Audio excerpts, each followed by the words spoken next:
My name is Josh. I'm Coach MJ. I'm Elaine Pasqua. My name is V. I'm Ronnie. I'm John. I'm Coach Jenny, a Dating seaman. Former financial analyst. former engineer, former microfinance manager for 4 years, former OFW for 6 years, a former public school teacher for 8 years.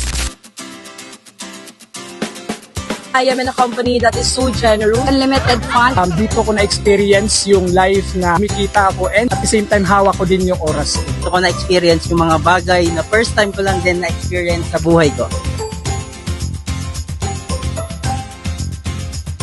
Nakikita ko personally yung mga best practices ng mga co-hubers and mentors at mas mabilis ko siyang natutunan kasi nandito ako. Kasi dito ko mas natutunan kung paano gawin yung opportunity at dito ako nagkaroon ng maraming results. Kasi gusto ko mapalapit sa source and right now enjoying time freedom and mas ma-progress yung resulta ko.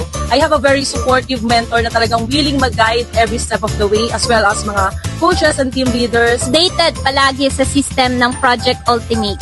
Kasi aliban sa meron akong right opportunity, napapalibutan ako ng mga positive na people dito sa Cebu. And alam kong mapapabilis pa yung result ako dito sa project.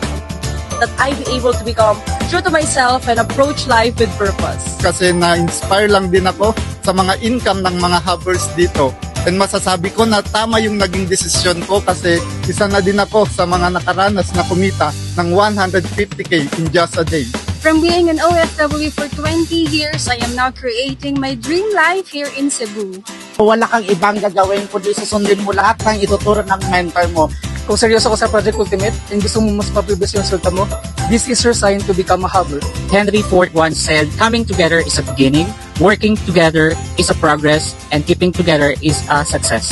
Kaya ikaw, kung nakita mo tong video na to, I'm sure next time kasama ka na namin.